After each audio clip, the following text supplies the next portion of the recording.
Bonjour, c'est Stéphanie. Bienvenue sur le podcast Tu joues ou quoi, dédié à l'univers du jeu de société. Suivez-moi, je vous emmène dans les coulisses, à la rencontre des acteurs de ce monde très créatif. Dans ce nouvel épisode du podcast, je reçois Romary Gallonnier, l'auteur notamment des jeux Splitto, Focus ou encore Free to Play, la nouveauté d'Explorate.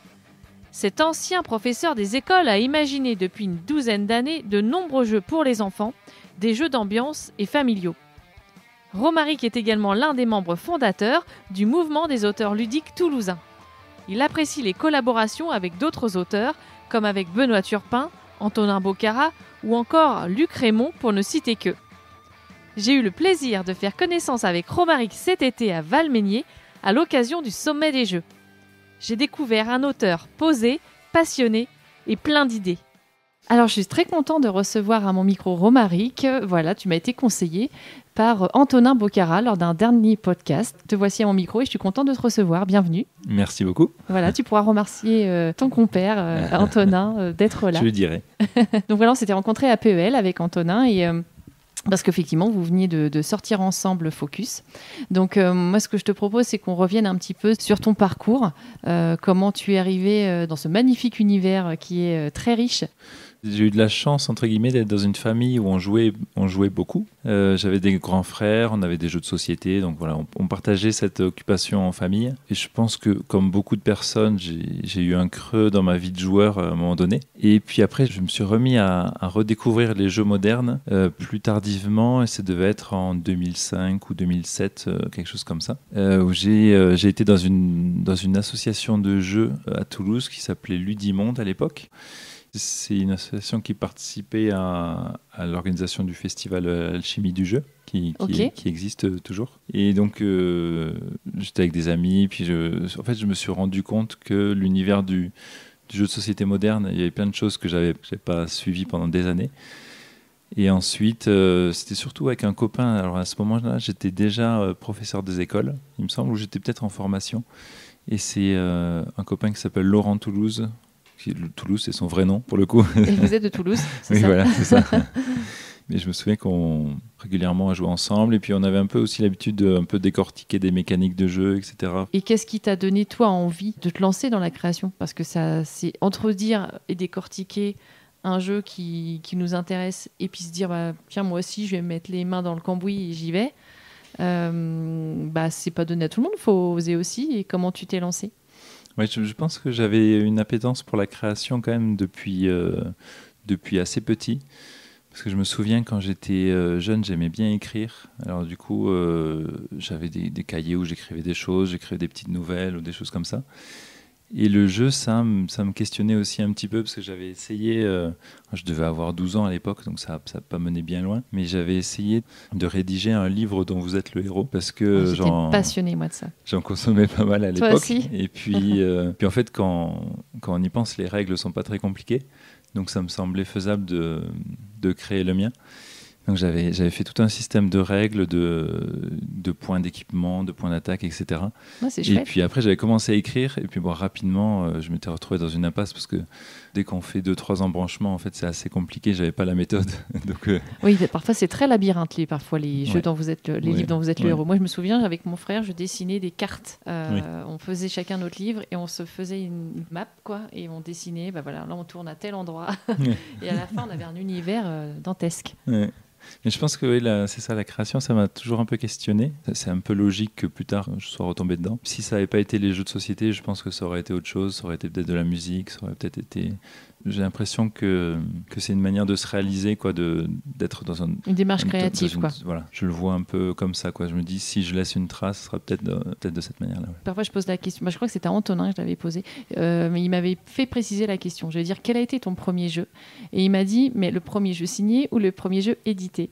Et alors, je te pose la question. Finalement, toi, c'est ton premier jeu. C'est quoi? C'est un proto, juste un proto, qui n'est jamais sorti? Ou est-ce que c'est un vrai jeu qui est sorti Alors non, moi j'ai eu beaucoup de prototypes avant d'avoir mon premier jeu édité. Quand j'ai commencé à créer des jeux, en fait, je savais que mes premières créations, elles allaient pas forcément tenir la route et qu'il allait falloir que je m'exerce un petit peu, comme si j'étais comme si je voulais me mettre à dessiner, c'est des brouillons, etc. Mhm.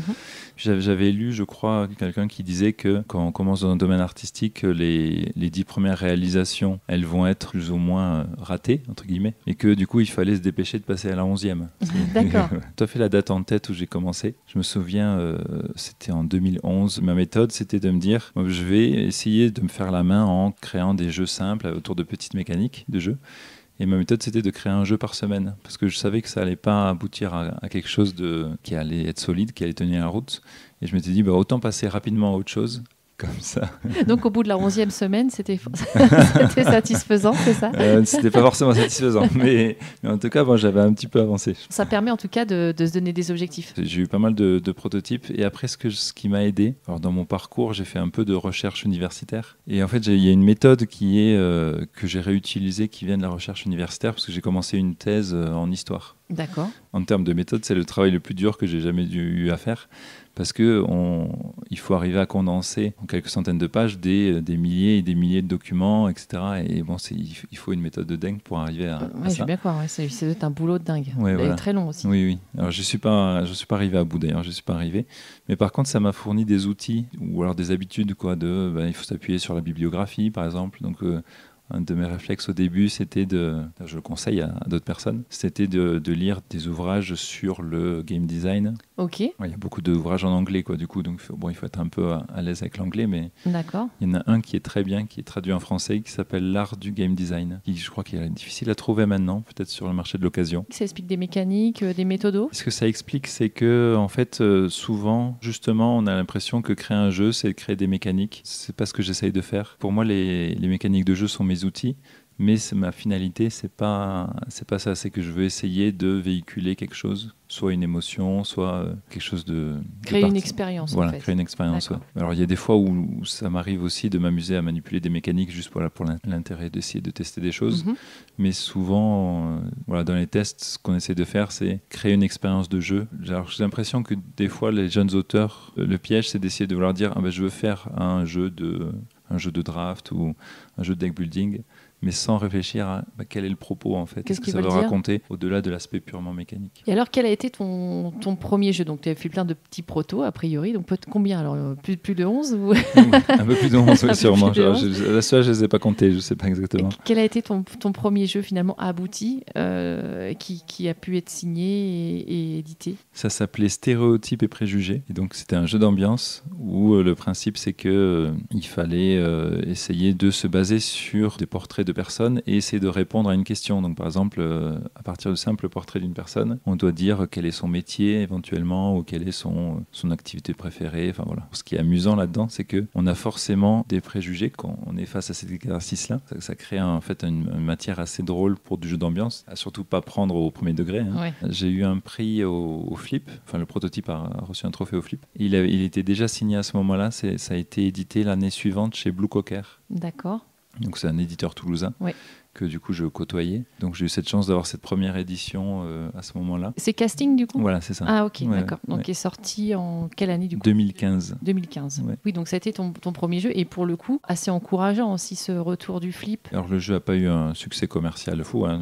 Il n'y a eu qu'un seul tirage, mais c'était encourageant au sens où effectivement j'avais l'impression que ça y est, j'avais fait un pas un peu dans le milieu. Le fait d'avoir une reconnaissance d'un jury, le fait d'avoir un jeu édité. Ça met un bon pied à l'étrier et ça... Ouais, c'est surtout que ça donne de la confiance après pour continuer.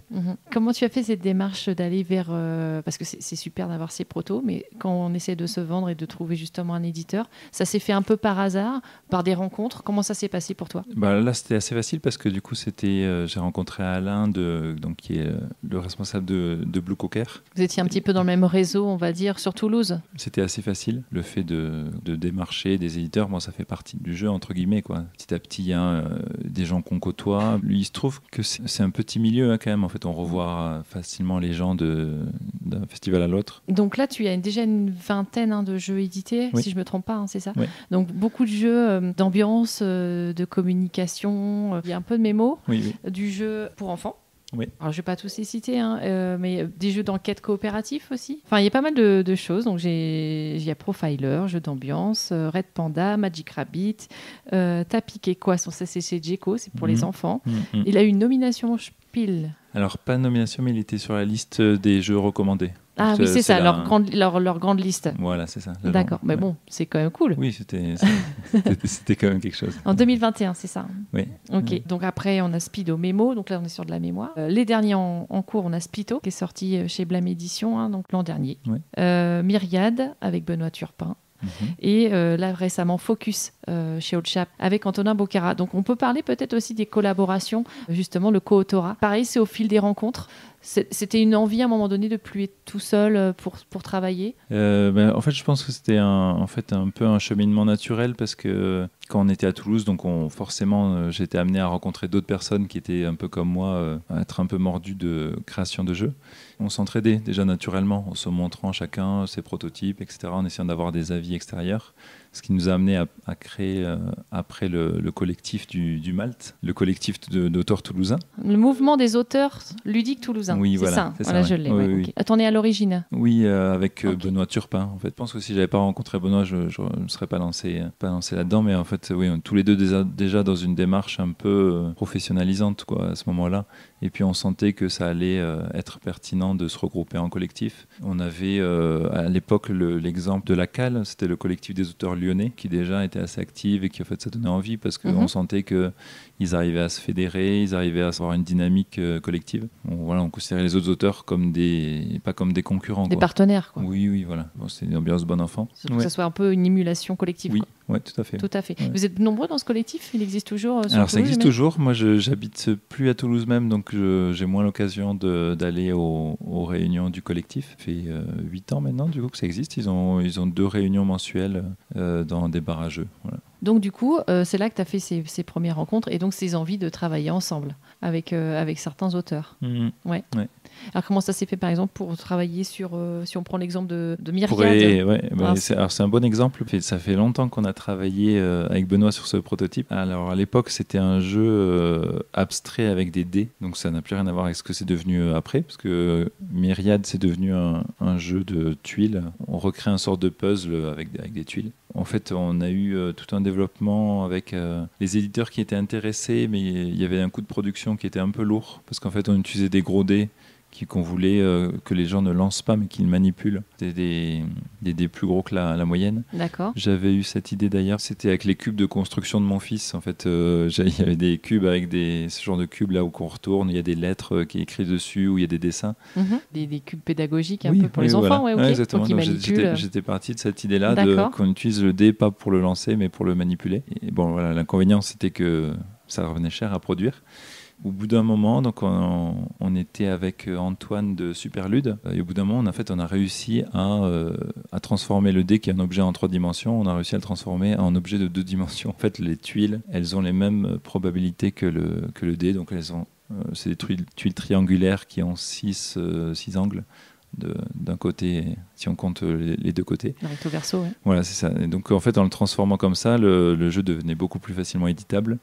Mais entre tout ça, il s'est passé, je crois qu'on a signé le jeu en 2017 ou environ, et il est sorti cette année, au printemps, là, ce qui fait que ça a été un cheminement un peu long, un peu chaotique, mais bon, finalement, voilà, on est content que ça puisse se faire. C'est un jeu de logique, c'est ça Oui, c'est un sort de casse-tête compétitif, parce que souvent, quand on pense à casse-tête, on pense à jeu solo. Et nous, ce qu'on voulait faire, c'était un jeu style casse-tête, style un peu Smart Games, mais où tout le monde joue en même temps. Et donc, il faut se dépêcher de réaliser son casse-tête pour valider le défi. L'idée, je pense que la bonne idée, entre guillemets, qu'on a trouvée, c'est que forcément, il y a des joueurs ou des enfants qui vont être plus à l'aise dans ce type de logique. Et en fait, plus on gagne et plus c'est difficile. Donc, ce qui fait que naturellement, l'équilibre va se faire entre les joueurs et que, en fait, même ceux qui au début ils tâtonnent, en fait, ils vont réussir à réaliser des défis. Ça enlève un peu ce côté frustrant, peut-être que ça peut avoir parfois. Ouais. Quand on tombe sur des plus forts que soi. Oui. Sur Focus, par exemple, comment vous avez travaillé avec Antonin, donc un jeu à 2, d'association d'idées, on peut dire ça comme ça. Comment vous avez travaillé ensemble sur ce jeu? Antonin, c'est intéressant parce qu'on a un parcours assez proche. On a commencé à peu près en même temps. Pourtant, malheureusement, on n'a pas le même âge. Il est beaucoup plus jeune que moi. Mais je me souviens, on a commencé à peu près en même temps quand moi je montrais mon premier jeu, donc Stéréotypes et Préjugés, qui allait être édité. Lui, il montrait à ce moment-là un jeu qui s'appelait Des Bourses, je crois, et qui a été édité bien plus tard, ensuite chez Libellude. Ah, et je crois qu'il m'en a parlé. Oui. Antonin, on s'est côtoyés longtemps sur des événements, sur des festivals, et puis et je ne sais pas quand ça remonte, mais après, au bout d'un moment, l'idée est venue de travailler ensemble. Et il y a un moment donné où on n'habite pas très loin l'un de l'autre, donc il venait chez moi, etc. On avait commencé à réfléchir autour de cette idée-là. Alors Focus est particulier parce que c'est un jeu très minimaliste, ce qui correspond bien à notre style à tous les deux. On se retrouvait vite sur l'intention. Et ensuite, moi j'étais très satisfait du développement parce que, alors Antonin il est en même temps co-auteur, mais en même temps aussi éditeur parce que il avec a Colchap, les deux casquettes. J'aime beaucoup son approche parce qu'il réfléchit autant à la thématique, donc c'est lui qui a apporté toute cette thématique façon un peu Sherlock Holmes qui transporte le jeu dans le 19e siècle avec aussi les illustrations qui donnent une petite ambiance. C'est ça, mais sans noter Sherlock Holmes nulle part, parce que c'était pas l'intention. Oui, mais il a relu tous les Sherlock quand même, il m'avait dit. Oui, oui c'est ça. Et comme il aime bien faire les choses correctement, effectivement, il a fait un gros travail autour de l'univers du jeu. Et c'était une expérience vraiment plaisante de développer ce jeu avec lui. Le jeu sûrement allait plaire à d'autres personnes. En tout cas, le démarrage, ça... Oui, il y a eu un beau travail d'illustration aussi de Simon Caruso. Donc là, je vous inviterai à aller écouter le podcast avec lui qui sortira prochainement aussi, puisqu'il explique un peu sa technique sur ce jeu. C'est assez intéressant parce que c'est assez simpliste, entre guillemets, le résultat, et en fait, c'est toute une multitude de techniques. C'est assez bluffant. Et il disait, bah oui, c'est le but, c'est de pas se rendre compte du travail derrière. Ouais.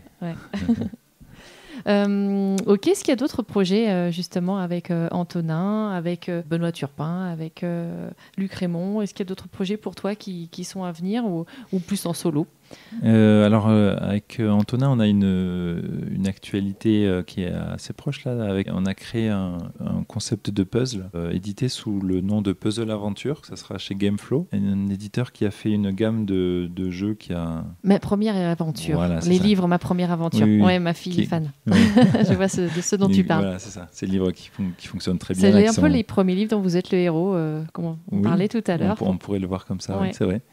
Quand on est arrivé pour les voir, c'était Cannes cette année, je crois, ou l'an dernier, je ne sais plus, maintenant le temps passe si vite. On leur apportait le concept, on avait appelé ça ma toute première aventure, donc c'était même avant du coup avant le livre du coup. Avant le livre. On visait sur autour de 4-5 ans pour ces puzzles-là. L'idée c'est qu'il y a une activité de puzzle classique, il faut reconstituer une image, et ensuite, une fois qu'on a fait ça, il y a une autre partie qui est que, en fait, il y a un jeu qui commence. D'accord. Donc la première étape, c'est un peu façon Où est Charlie ? C'est-à-dire que dans la grande image, il y a plein de détails, il y a plein de personnages. La première étape, c'est de retrouver un des personnages. Donc il y a toujours 3 personnages, un peu comme à la façon des livres. On prend la pièce sur laquelle est le personnage, on la retourne, et au dos de la pièce de puzzle, du coup, il y a le personnage qui parle, il y a une petite bulle de bande dessinée, et nous lance dans une quête. D'accord. Et ce qui fait qu'en fait, ça va nous amener à une autre pièce de puzzle qu'on va défaire, etc. Il y a toute une histoire qui se déroule de cette manière-là. Alors du coup, les enfants sont acteurs, en fait. Les enfants sont acteurs, mais c'est plutôt l'adulte qui va lire à leur place. Bien sûr. Donc en fait, il y avait ce côté un peu relation parent-enfant qui nous intéressait aussi, parce que l'enfant en fait va faire le puzzle peut-être tout seul, mais après, il aura besoin du parent pour lui lire, comme si on lui lisait un album un petit peu. Sauf que pour avoir la suite, il y a ce petit travail de recherche dans l'image. Quand on a fini l'histoire, le puzzle est entièrement rangé dans la boîte parce qu'en fait, on a défait les pièces une par une. Ça faisait partie de... Oui, c'est un aller-retour un peu. Oui, voilà, c'est ça. Ouais. On crée le puzzle et puis après, en déroulant l'histoire, on le défait. Et le jeu, consiste à défaire le puzzle. Ça, c'était une idée d'Antonin qu'il avait depuis un moment, puis qu'on a réussi à concrétiser. Et je pense que l'idée, en fait, ça nous plaisait d'essayer de voir le puzzle, en fait, que tout le monde a fait des puzzles, j'imagine, au moins en étant petit.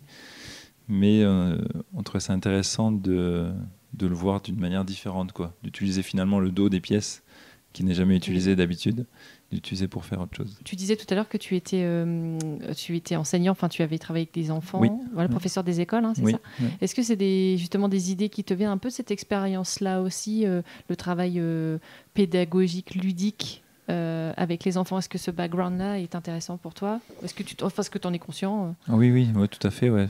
Ça m'a été utile. D'ailleurs, c'est pour ça qu'à un moment donné, j'ai fait pas mal de jeux pour enfants parce que déjà j'avais mon fils qui grandissait, donc ça c'était aussi idéal, c'était pour jouer avec lui. Je pouvais avoir la validation de suite de est-ce que à son âge il y arrivait ou pas. C'était le premier testeur, quoi. Voilà, c'est ça. Ça l'est toujours encore, Ouais. assez souvent. Donc on monte en gamme à chaque fois, du coup, Oui, suivant l'âge. voilà, c'est ça. Et il a quel âge là?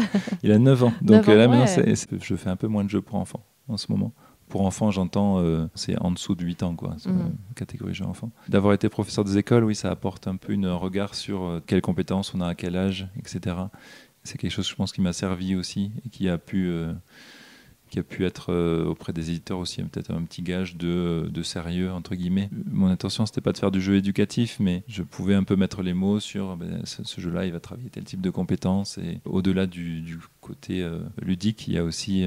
Mais c'est vrai que c'est ce qu'on recherche de toute façon en tant que parent. Enfin, c'est vrai quand on est joueur et parent, on recherche effectivement en même temps par le jeu. Enfin, de toute façon, on apprend par le jeu. Enfin, un enfant, même toute notre vie, on apprend par le jeu. Moi, en tant que parent, c'est vrai que je me souviens, c'était la première question que j'avais posée à la maternelle quand mon fils était rentré. C'est mais qu'est-ce qu'il va apprendre cette année en fait? Qu'est-ce que vous cherchez à développer à l'âge de 3 ans ou à 4 ans? Voilà. Quand on n'est pas dans le milieu de l'éducation, c'est pas des notions qu'on a, quoi.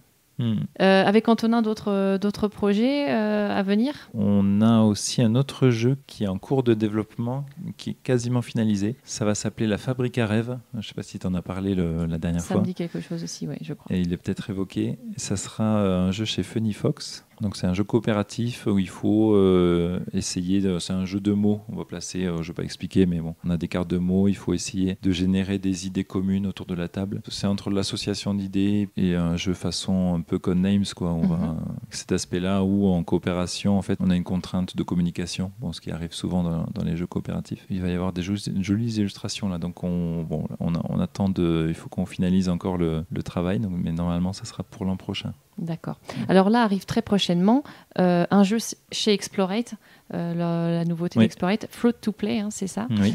Tu m'en dis un petit mot? Est-ce que ça arrive là pour octobre, pour Essen? C'est un jeu que j'ai créé avec Luc Raymond. C'était mon co-auteur pour Splitto déjà. Dans Fruit to Play, c'est un jeu de pli, mais où il y a plusieurs choses un peu différentes par rapport au jeu de pli qu'on connaît. C'est-à-dire que déjà les plis sont annoncés à l'avance. Donc il y a comme une ligne de cartes au milieu de la table qui indique sur quoi on va jouer. Donc on peut essayer de réserver dans sa main des cartes pour après, parce qu'on voit la succession de plis qui s'annoncent. C'est aussi un jeu où on va en fait faire des collections. Donc on va toutes les cartes qu'on récupère, on va les poser devant soi. Donc, il y a 4 types de fruits, bananes, pommes, figues et fraises. Donc on va faire des collections. Ce qui va compter, c'est que on va prendre sa plus grande collection à la fin de la manche et on va la multiplier par la plus petite. Mais si on n'a pas, par exemple, si j'ai pas de fraises, je multiplie pas par 0. D'accord. Donc en fait, l'intérêt, c'est d'essayer au maximum d'avoir une seule collection ou deux. Il y a certains fruits qu'on va viser plus que d'autres. Il y a une dernière chose un peu différente, c'est que les cartes qui restent dans sa main à la fin de la manche, parce qu'on repioche des cartes en fait au fur et à mesure, elles vont s'additionner à notre score aussi. Et c'est des petits twists qu'on a essayé de proposer. C'est un jeu très familial, c'est à partir de 7-8 ans. Je vois d'ailleurs que dans les premiers retours qu'on a, c'est ce positionnement-là qui plaît surtout. D'accord. Parce qu'il y a un côté assez dynamique, on choisit tous une carte en même temps, on la révèle. Il y a le petit effet surprise quand on la révèle. Donc il y a un peu de la matière à calculer si on le veut, mais on peut aussi jouer. Les enfants ne vont pas forcément anticiper, par exemple, les plis qui arrivent. Il y a moyen aussi de jouer de manière assez spontanée. Quoi. Oui. Donc peut-être un jeu qui peut évoluer aussi en fonction de l'âge auquel on va jouer. Tactiquement, oui. Qu'est-ce qui est à venir d'autre dans ton actualité, encore des projets? Tu travailles toujours sur des protos. Il y a des choses à venir sur 2023-2024 qu'on n'a pas encore évoquées? Sur 2023, je crois pas, sauf surprise. Parce que la fin d'année va arriver vite, donc non, je crois pas. Et pour 2024, oui, il y a d'autres projets en co-création. Maintenant, je fais quasiment que des co-créations. C'est une formule de travail qui me convient bien, parce que déjà, il y a l'aspect un peu relation humaine, quoi, avec des copains, etc. Il y a cet aspect-là que, en fait, être auteur de jeu, c'est un métier assez solitaire. C'est la semaine, la plupart du temps, je suis chez moi, je travaille de mon ordi. Parce que là, on peut le dire, tu es auteur à plein temps. Oui. Ok, donc tu n'es plus instituteur. Oui, c'est ça, oui. Je suis auteur à plein temps. Depuis combien de temps? Ça doit faire à peu près 4-5 ans, je dirais. Je sais plus, j'ai plus en tête, mais ça commence à faire quelques années, oui. Oui, donc effectivement, métier solitaire, et c'est important de voir du monde pour échanger les idées, justement. Oui, voilà, et puis il y a des fois où en fait on est bloqué dans des impasses. Puis, en fait, je pense qu'il y a pas mal de jeux que en mélangeant deux regards, il y a plein de jeux que j'ai fait en co-création que j'aurais pas été capable de faire tout seul. Parce que en fait, des fois, on est un peu enfermé dans sa propre logique.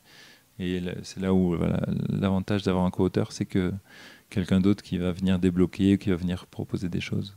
Est-ce que tu veux rajouter autre chose à cette interview sur ton parcours, sur les jeux à venir, sur un conseil peut-être à donner à futurs auteurs peut-être qui voudraient se lancer, qui n'osent pas? Alors, si j'avais un conseil, je sais pas, il y a plein de choses parce que c'est tout un parcours en fait que moi j'ai eu et que je pense qu'il faut pas essayer de brûler des étapes. Il y a souvent en fait le piège des fois d'une première création où on est trop attaché à un premier jeu, on y consacre trop de temps et puis on s'épuise peut-être. Oui, voilà. Puis on a du mal à se rendre compte que en fait, ça serait mieux de tourner la page ou quoi. Moi, la plupart de mes projets, ils ont fini sur une étagère et puis peut-être que je reviendrai un jour, mais je pense qu'il ne faut pas avoir peur du brouillon. C'est comme je disais tout à l'heure. Je pense qu'il faut essayer de trouver son... Peut-être, alors c'est compliqué parce qu'au début, quand on crée un premier jeu, on n'en a pas forcément conscience. Mais je pense qu'il faut arriver à trouver là où on peut être pertinent. C'est-à-dire que moi, par exemple, je ne serais absolument pas capable de créer du jeu expert, par exemple. Je n'ai même pas essayé parce que je sais que je n'ai pas l'esprit qui est fait pour ça. Voilà, je n'ai pas l'esprit assez logique, je pense, assez matheux pour ça. D'accord. Par contre, mon ressenti, c'est que j'aimais créer des expériences de jeu. J'ai un esprit assez synthétique, ce qui fait que je me concentre sur une mécanique. Voilà, et ce qui compte pour moi, c'est l'interaction qu'il y a souvent entre les joueurs. Je pense que ce qui est important, c'est d'arriver à voir là où on peut être bon et essayer de faire des jeux qui nous correspondent qui nous correspondent ou qui nous plaisent, tout simplement. Ouais.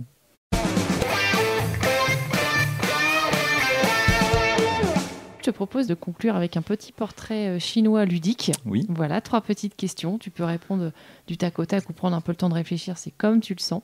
C'est en rapport avec le monde du jeu de société. Si tu étais un mode de jeu, lequel serais-tu? Plutôt solo, compétitif, coopératif, semi-coopératif? Donc pour moi, ce serait plutôt le mode de jeu coopératif parce que en fait, ce qui me plaît, c'est qu'on n'est pas dans une confrontation avec les autres joueurs. Enfin, en tout cas, c'est pas ça ce qui compte avant tout. C'est pas combien on a de points de plus que les autres joueurs. Ce qui va compter, c'est plus le moment partagé. Je me rends compte que moi, quand je joue en famille ou quoi, je préfère ce type d'ambiance. Et je trouve qu'il y a une sorte de bienveillance, il y a une sorte d'écoute qui se développe quand on joue à des jeux coopératifs qu'il y a moins, ou différemment en tout cas dans les jeux compétitifs. Et il y a quelqu'un qui me disait récemment, en parlant de Focus justement, qu'il trouvait que c'était un jeu en fait, qui était basé sur l'empathie. Et je trouvais ça assez beau et assez juste. C'est qu'en fait, il faut arriver à écouter l'autre, arriver à se comprendre. Et ça, c'est le genre de valeur qui me plaît, voilà, et qui me correspond. Ok, cool. Si tu étais une mécanique de jeu, laquelle serais-tu?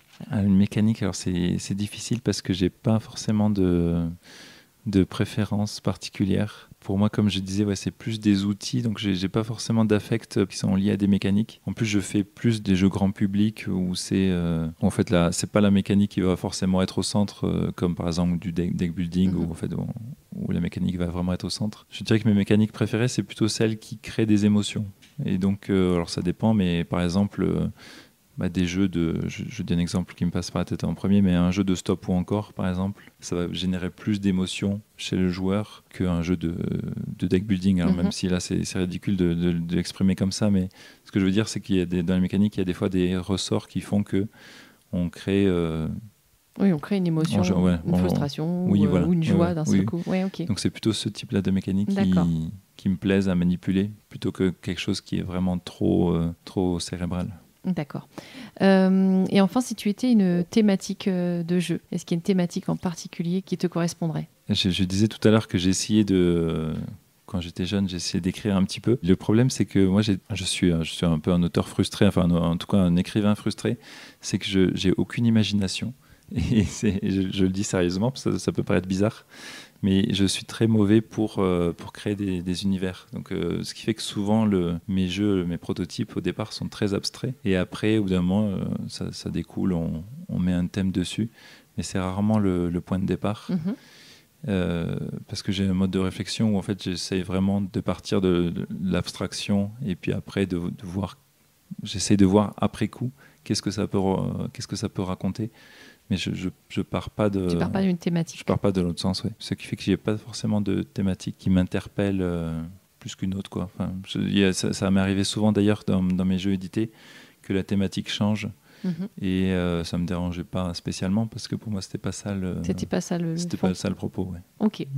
Alors si tu avais quelqu'un à me proposer en interview, voilà, si tu balances un copain comme Antonin l'a fait, si tu qui tu aimerais entendre à mon micro pour parler un peu de son histoire, de son parcours. Je pourrais proposer Benoît Turpin du coup parce que c'est un ami, comme je disais, de longue date. On a fait un peu nos débuts ensemble. On a créé le Malte, comme je disais. Puis après, on a créé la Sage aussi, un peu plus tard, donc la Société des auteurs de jeux. Benoît est président à l'heure actuelle. Oui, il y a eu un gros travail aussi autour de la reconnaissance du jeu en tant qu'objet culturel. On en avait évoqué un petit peu avec Maud Chalmel. Vous aviez été défendre ça à l'Assemblée nationale. Je ne sais pas si toi tu y étais, mais... Alors là, je n'étais plus dans le conseil d'administration à ce moment-là, mais en tout cas, Benoît pourra tout à fait parler de ça. Et c'est un auteur que j'aime bien, qui propose vraiment des choses intéressantes, qui a eu la chance d'avoir un succès qui est tout à fait mérité avec Welcome. Je pense que ce serait le candidat idéal pour un podcast. Ok, je le note. Écoute, merci pour cette interview. Je te propose qu'on termine le podcast comme on fait à chaque fois, par la petite phrase habituelle. Donc je vais dire au jeu de Romary Galloni, tu joues ou quoi? Et le tout joue ou quoi, on le fait ensemble. Ok. T'es prêt? Oui. Ok. Alors, au jeu signé Romary Galloni. Tu joues ou quoi? Merci d'avoir écouté cette interview jusqu'au bout. Si vous aimez le podcast, je vous invite à le partager sur vos réseaux et à en parler à vos amis joueurs. N'hésitez pas non plus à aller voir les vidéos sur la chaîne YouTube Tu joues ou quoi? Le prochain épisode du podcast sera consacré à l'illustrateur et graphiste Simon Caruso, qui nous parlera de son parcours et de son métier. En attendant, je vous souhaite de bonnes découvertes ludiques. À très bientôt!